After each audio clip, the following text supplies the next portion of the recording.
ஆட்சியில் இருந்த போது எத்தனை பேர் நிலங்கள் அபகரிக்கப்பட்டன? எத்தனை மாவட்ட செயலாளர்கள், எத்தனை மந்திரிகள்? ஒருவர் நிலத்தை வச்சிருக்க முடியாது.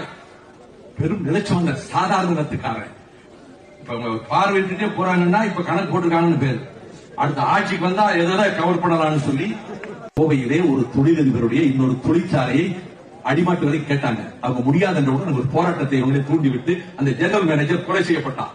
வயது போய் அந்த தொழிற்சாலையை இவங்களுக்கே வித்துட்டாய். இந்த குடும்பத்துக்குள்ள 7-8 மாஃபியா கூட்டம் இருக்கு. யாரும் சொத்துக்களை வச்சிருக்க முடியாது. திமுக ஆட்சி சொத்துக்களை அவரே பறிச்சுட்டு போயிருவாங்க. கொடுக்கிற ரூபாய் வாங்கிட்டு போவோம்.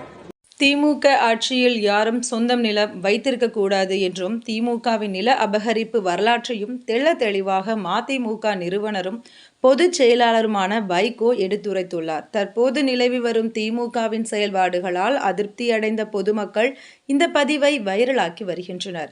சமூக வலைதளமான எக்ஸ் வலைதளத்தில் முதல்வர் ஸ்டாலினுக்கு கண்டனம் தெரிவிக்கும் வகையிலும் பதிலடி கொடுக்கும் வகையிலும் செல்ஃபி எடு ஆட்டைய போடு என்ற ஹேஷ்டாக் ட்ரெண்டாகி வருகின்றது. சேலம் மாடர்ன் தியேட்டர் ஆர்ச் முன் ஸ்டாலின் செல்ஃபி எடுத்ததை தொடர்ந்து அந்த இடத்தில் கருணாநிதியின் சிலையை திறக்க வேண்டும் என்று மாடர்ன் தியேட்டர் குடும்பத்தாரை மிரட்டி வந்தது தற்போது வெட்ட வெளிச்சமாகி உள்ளது.